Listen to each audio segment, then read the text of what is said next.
establish, maintain, and repair computer systems and networks. So dito, bibigyan ko kayo mamaya ng isang flash drive, ano? Isang flash drive to create your own bootable flash drive. Ha? Yung baon dyan muna. Ito mong gamitin natin sa pang-laboratory. Okay. So dito, ito yung server 2019, Windows Server 2019 Center. So meron tayong server, client, and then server. Ito yung 1, 2, 3, 4, 5, 6, 7, 8, 9, 10. Ano, except itong nandito sa table, pang demo ito, tsaka ano, sa network. Dito kayo sana dapat nag-create kanina ng patch panel, kukonect nyo yung patch, ayun yun, kukonect nyo yung patch panel sa router to all computers. Ano? So eto ngayon, papasukin ko muna yung server, Control Alt Delete, the same as yung tinuro sa inyo noon, Control Alt Delete din, kung may tinuro sa inyo ha. Yan, Control Alt Delete. Paano may alam si Sir? Ang password ay CSS123 kung yun ang ginamit ng mga nag-assess kahapon. Mali. Capital letter ko, CSS.123 or 123.css. Yan. O CSS at 123. Wala din. 123.css. Sir, naka-open ang caps lock nyo. Hindi, minsan kasi kinakaps lock nila o hindi. Kaya kinakaps lock ko sa small letter. 123.css. Ayan. So ang ginamit nila ay 123.css. Kung yun ang ginamit nila. Kapag ka hindi,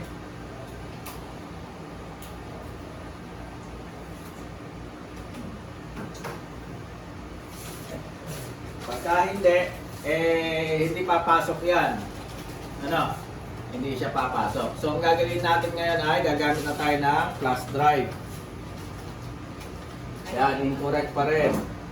Ngayon, dalawa ang computer natin. Kaya, dalawa ang computer na ginagamit nyo, isa ay client. Pagka hindi nyo mapasok yung server, katulad yan, gagawa kayo sa client ng bootable flash drive. Huwag nyo sasabihin sa session, Sir, sira po yung server, di ko po mabuksan. Problema mo yan. Ano? Problema mo yan.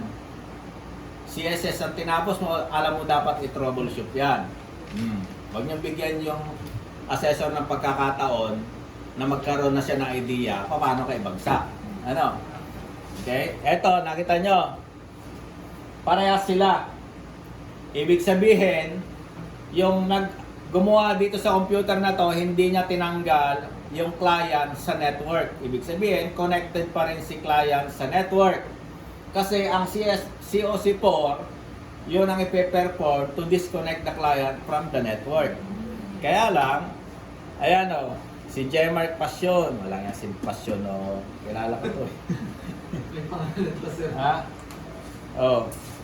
Pupuntahan ko yun ang ginamit niya. Wala. Other. May other doon. Sa other ako pupunta. Kaya lang, kahit na other ako mapunta, oh, pinalikan niya, Jmart. Itetres ko rin. Jmart.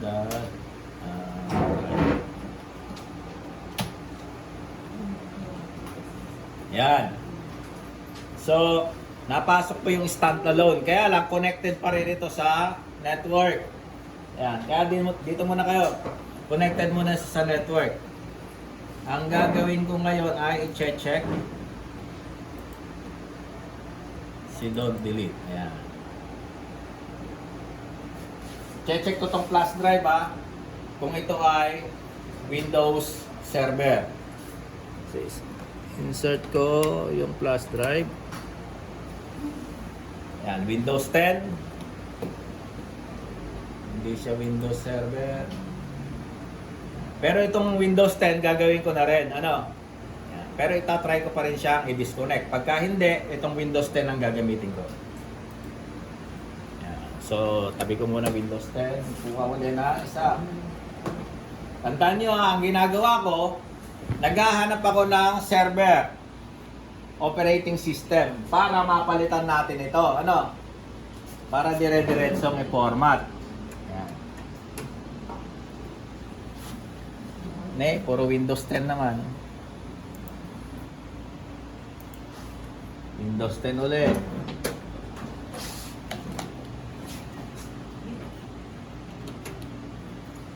Bakit tayo?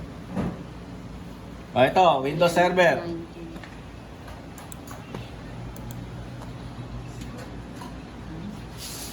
Ay, ano yan? Huwag mo nang buksan yan. Huwag mo nang buksan yan. Hindi mo na mapaano yan. Parang server lang din yan. Hindi, okay na yan. Okay na yan. Ganyan na talaga yan. Bakit? Nainitan pa kayo? Ay. Ah, so ito lang gumagamit. Ay, gumagana. Windows 10 lang din, sir.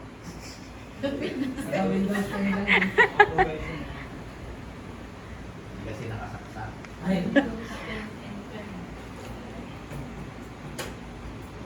Papunta na sa surgery. Breaker. May nasira na nila. Breaker, sir. Hindi naka-on na naman.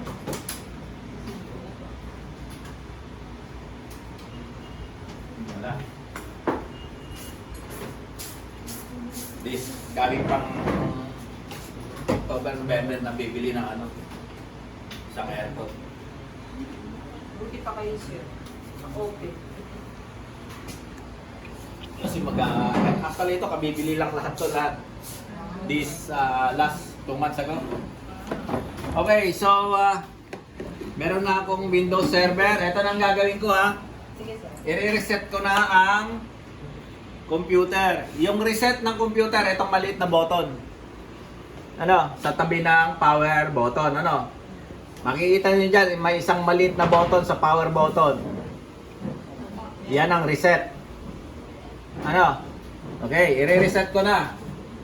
Pagka-reset, pag nag-blackout na, pipindutin niyo yung F11. Ano ba to? In play? Pagka in play pag CBS, ano yung sinasabi kong CBS? Tingnan nyo yung casing ng computer, CBS ang nakatatak. CBS. F11 ang pipindutin. Ano ba yung F11? Quick boot. Ano? Option. Okay? Oh, makinig. Manood na rito nang hindi apurahan to Reset. Yan. Pagka nag-blackout, press F11 continuously, repeatedly hanggang sa yan yung quick boot option. Ang first option niya ay hard drive. Pangalawang option yung UFI AI mass storage partition. Yan yung USB or flash drive. Pipiliin nyo ngayon yan. Okay? And then press enter key. Pwedeng gamitin ang mouse. Okay. So ito meaning naglo-loading na siya temporarily sa memory. Sa memory nilo-load yan, operating system. From flash drive, tinatransfer niya sa memory. Kasi doon tayo kukuha ng installation drive. Okay.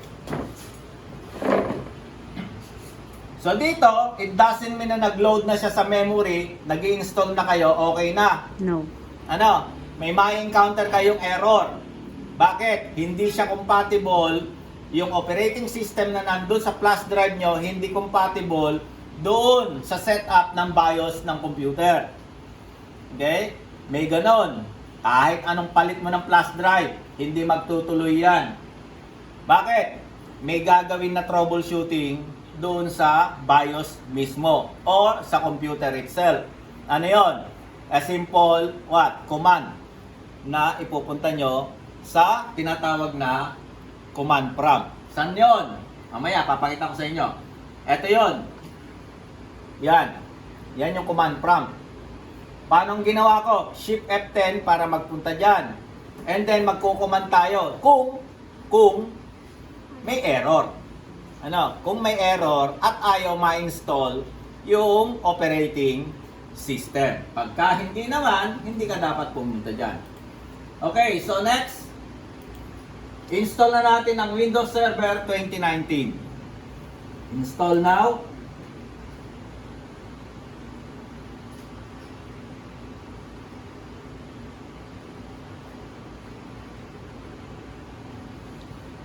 Ganyan mag-isip. Okay, select the first data center standard 64-bit. Next.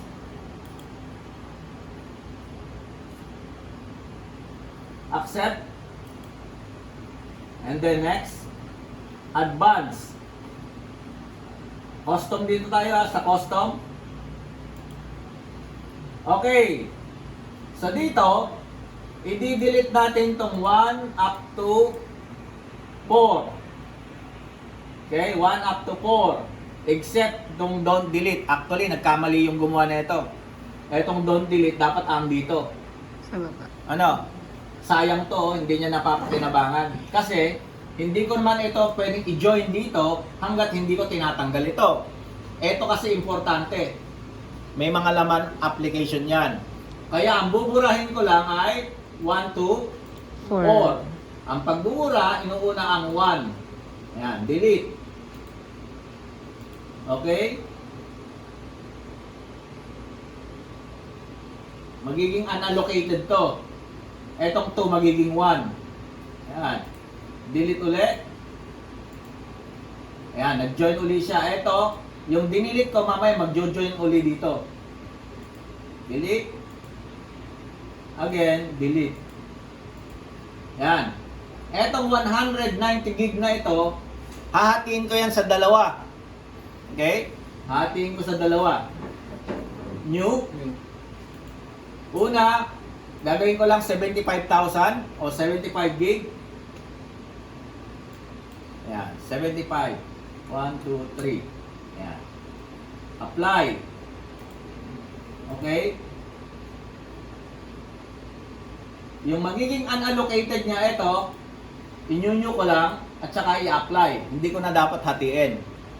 Okay? So, ilang primary meron tayo? 3. Huwag kayong magne-next agad. Babalik ka sa unang primary. Okay. Ito yung C, D, E. Okay? Ayan. Unang primary. Dito natin ilalagay yung operating system. Ayan. Next. Baka mas mabilis yung daliri nyo sa utak nyo, no? Andito pa lang yung selection, nag-next ka kaagad. Nirumble mo na yung, yung drive. At katulad na ito, nagkamali na sila, oh. Nagkamali. Ayan. Pwede ko rin naman inyo ito, kaya lang napakaliit, 6 gig lang. So, no need. Go back to first primary, and then click the next button. Okay, para mapabilis natin ang installation, Shift F10. Yan, ita-type natin dito Task Manager. Okay, Task Manager, press Enter key. Punta tayo sa Processes. Piliin natin yung setup na gumagana ang CPU, yun o. Ayan. Right click, Priority High. Ayan. Change Priority. Close. Close. Yan. Hintayin na natin matapos yung installation. Medyo bibilis yung processes niya kaysa normal. Yan. Nakita niyo yung bilang niya. Pero pagka hindi nyo sinet up sa priority yan, nako, 3 times mo yung bagal niyan. Ito lang naman ang matagal. After niyan, ito mabilis na ito. Pagka nandito na siya at bigla na siyang nag-black and blue and then may nagka-count dito. Ang sabi niya, restarting or rebooting your computer. Tanggalin niyo na yung flash drive. Tanggalin niyo na yung flash drive.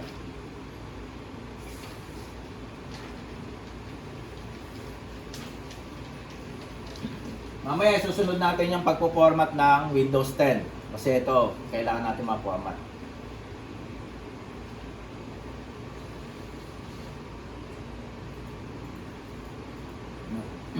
Okay. So habang gumagawa kayo nito sa COC1, magtatawag na si assessor isa-isa. Magdi-disassembly. Yan, doon. O, dito pala, tatanggalin to eh.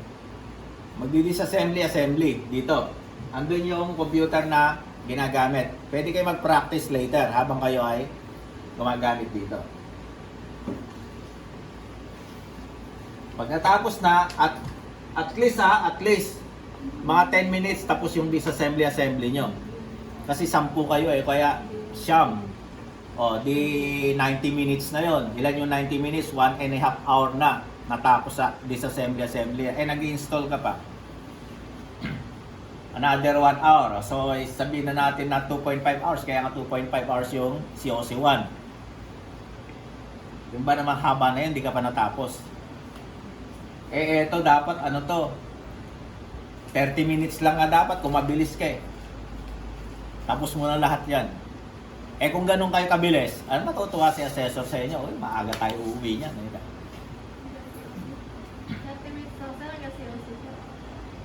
COC?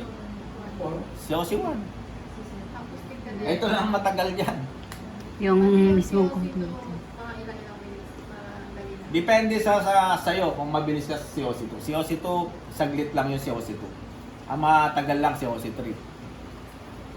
Yun ang pinakamatagal, COC3. Maraming minimemorize yun.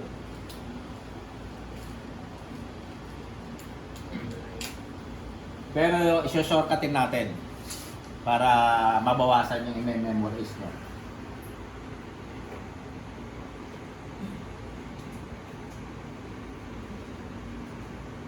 Ito ang pinakamabigat. Yung practical demo. Mas malakas ang mas mataas ang points. Sabihin na natin ito ay ano.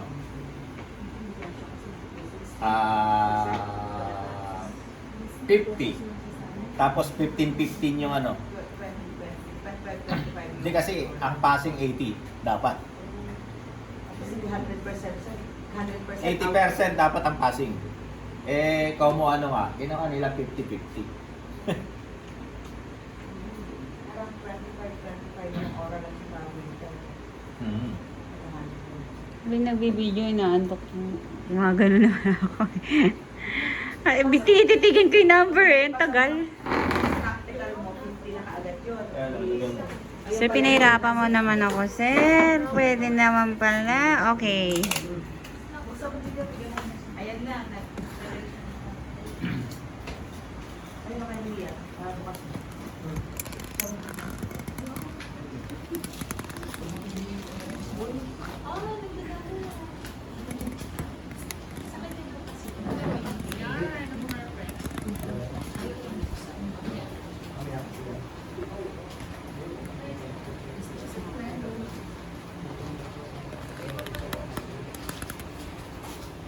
Ayan pwede nyo nang bunutin yung flash drive. Hindi nyo na kailangan to. Sa unang gamit lang. Tapos pwede nyo na tulungan. Huwag nyo na panoorin. Baka matuwa ka pa eh. Enter. Sir, may slow dito ha. Huwag mo akong kalimutan, may slow dito. Oo, bibilis ka rin. Sir, may sleepy dito, sir. Baka naman nagpakabusog ka. Sir, Ay, inantok. Ayoko na, konti eh. Ay, inantok. ayan, sir. Mabubukas yan, sir. Konti lang talaga ang laman. American Mega Drive. May pa-picture tayo mamaya. Para totoong ka na. Kachi, magpa-picture tayo mamaya. Tanungin yung mga ano sa inyo eh. Pumunta ba kayo? Oo, sir, ah. Hindi. Asan yung pro? Kukunin ko na yung number niya, sir. Mamaya, tawagan mo, Pa-picture sir. tayo kay sir. Lahat ng sulok ng kwartong ko. Ano ka ba, may grupo tayo? I-PM nyo na yung mga ano, yung mga link tsaka ano. Darating na daw po, galing pa kasi na palabukas yung isa. Ha? Manikla. Ano ang pigato mo, sir? Yun, ano po? Sa Lasa, ayun. Nakasama ka sa Saba. Doon. Doon. Ah, June. Kaya June. Ah. Junior. Faustino pala. Faustino. Baka kapag kamag-anak ka niya, kasi Alay. Mag-anak sa siguro si Kuya Manny Salazar. Sa San Jose. secret. Parang ayaw na yun, sir. Parang Dito ayaw po na kayo yun, sir. sa Kami San Jose. Ay, sa ako Muñoz. Muñoz. Okay, dito na tayo. Password na ilalagay nyo ay for practice purpose CSS.123 ano? Ayan o. Yan. Saan po, sir? CS-1. Okay, repeat natin. Confirm. Small letter. Okay, and then finish. Yan. Control, Alt, Delete to activate, and then enter the password CSS.123.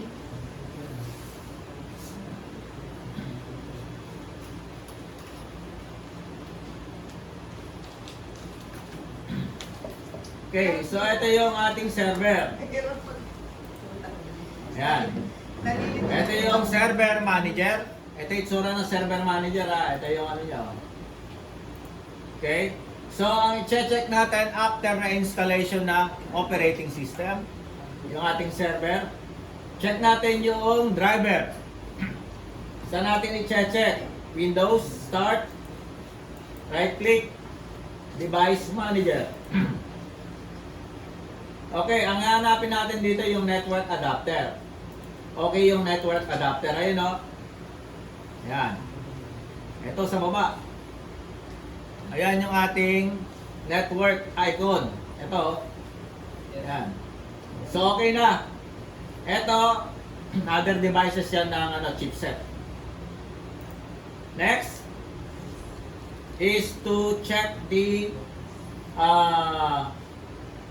punta tayo sa local server. Ito. Check natin yung remote. Naka-disable. Oh. Dapat ito ay enabled para gumana ang remote desktop. Click allow. Okay. Click OK. Apply. Okay. Bakit hindi pa nag-enable? I-refresh natin. Ito i-refresh. Ayan, enable na siya. Next is to check the firewall. Ayan, yung firewall. Naka-public on. Dapat ito naka-off para mabilis. Pero, sa totoong trabaho, hindi ino-off yan. Protection yan ng computer, ng server mo. Merong certain ina-allow dyan. Yun yung pabawasan natin. Kasi 6 yun eh. Okay, 6 yun. Huwag nyo nang gagawin. So, anong gagawin na lang natin? I-off na lang natin yung firewall. To protect Ano? your... No, not to protect. Oh. To allow everything. Allow. To access, from your computer. Practice lang naman yun, tsaka assessment eh. Pero, pagka nagtatrabaho na kayo, hindi ina-allow na ino-off yan. Because it's the protection. May certain, yan. Ang firewall, ginagamit yan to protect your computer. Other than the so-called antivirus. Okay? So, dapat always on kung nagtatrabaho kayo. Hindi po pwedeng naka-off yan. Pero, sabi ko nga, for assessment, para mabilis, at wala kayong maging problema, i-off nyo na lang muna. Para wala hassle. Kasi, pag naka-on yan, tapos isa naka-off, nakalimutan mong i-off, yung isa naka-on, magko-conflict yan. Hindi niya bibigyan ng access yung isa. Pero yung isa makaka-access. Bakit? Kasi nga, yung isa naka-on, yung isa naka-off. Okay? Maliwanag. So, dapat i-off na natin to for practice lang naman. At saka for assessment. Sa assessment, ganoon na rin gawin nyo, i-off nyo. Off. Back. Pagtatanong nyo ng aseso, ba't mo inoff? Sabihin natin sila para please. niya tinatanong yan. Actually, yan din yung ginagawa niya. Parang mabilis nga yung oras Oo. niya, sir, no? Oo. Pero kung tanungin kayo, di ganun sabihin nyo. Para mabilis at walang maging aberya na isa pumipigil, yung isa hindi. Bakit niya pinipigil? Kasi nga, naka-firewall. Gustong kumunik yung isang walang firewall. Ay, piniprevent na isa. Mangyayari sa inyo yan later on pagka may encounter nyo yan. Pagka nagpa-practice na kayo, may mamimiss ka, halimbawa, may error na lalabas sa inyo dyan. Okay, so off na. Naka-off na siya. Next natin gagawin, computer name, papalitan natin. Yan o, change. Ito, gawin natin siyang server. Para ma-identify na yun yung server mo. Okay. Magre-restart yung computer nyo ha. Click OK. Close. Restart. Para magbago yung binago nating pangalan. After na mag-restart yan, tapos na yung COC1. Nabilis, di ba? Sinorkat na natin eh. Para wala kayong masyadong mini-memorize. Hindi, pag hindi ka kasi hands-on sa computer, nakakalito talaga. Okay, Control-Alt-Delete. CSS.123. Balikan natin ngayon yung ginawa natin. Go back to local server. Ayun na siya. Okay? Ayun na siya. Yan. Maliwanag na. Maliwanag na sa sikat ng araw. Yung isa naman ang gagawin natin. Windows 10.